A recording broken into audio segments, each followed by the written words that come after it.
Mä oon Pirttisen Jukka Tapio Pirttinen Oy:stä ja täällä on meillä varastossa tällainen halkileikattu Kape pienarmurskaan näyttelyesine. Ja tuli tuossa katsottua oikein mainoksia ja piti oikein paperille ottaa, että kaikkia tällaisia hienoja numerotietoja, mitä ihmiset mainostaa. Joku sanoo, että sillä on tehokas roottori, siinä on 1858 kierrosta minuutissa. Sanonpahan vaan, että mitä se on väliä, että kuinka lujaa se pyörii, kunhan homma toimii. Kapes muuten pyörii yli 2000 rinkiä. Sitten on sanottu, että terän nopeus jopa 47 metriä sekunnissa synnyttää kovasti imua. Imu syntyy siitä, kun tänne koneeseen ilma pääsee sisälle ja ilma pääsee sisältä pois. On reilusti tilaa. Meillä on muuten tässä Kapes terän nopeus 49 metriä sekunnissa. Joku kehuu, että olisi voimansiirto, joka kestää jopa 200 hevosta.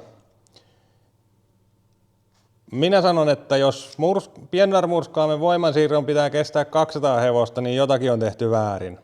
Tavara ei pääse sisälle, eikä tavara pääse murskaamesta pihalle. Itsellä riittää Kapen 2,5-metrisen kanssa 105 hevosta, ja silloin mennään 7 kilometriä tunnissa apilapellossa.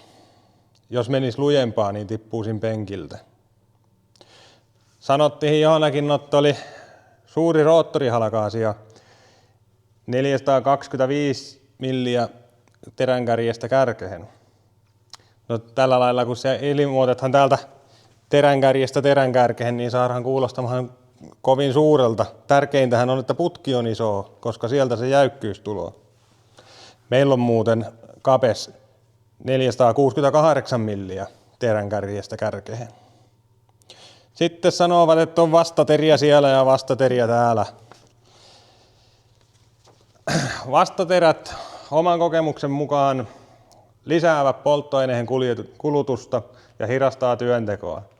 Ja ilman vastateriäkin Kapella se heinä silippuuntuu 5-10 senttiä pitkäksi. Sitten johonkin joku sanoo, että asiakas säästää, kun kasaa koneensa itse. Kyllä tämä hintaisten koneiden pitää olla valmiiksi kasattuja.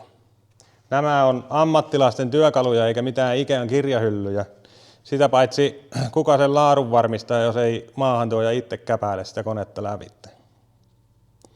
Sitten lopuksi puhutaan siitä ulottuvuudesta, että kun on niin ja niin paljon ulottuvuutta koneissa, ei se ole kaikki kaikessa.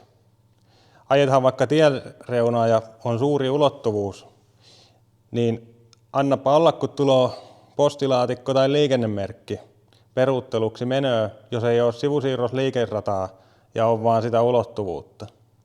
Sitten toiseksi, jos on vaan sitä ulottuvuutta, niin pitää ajaa likempänä tien keskilinjaa ja luotatteko te, ettei sieltä joku tuu kännykää näpräten aja siihen rattorin perään sitten kiinni.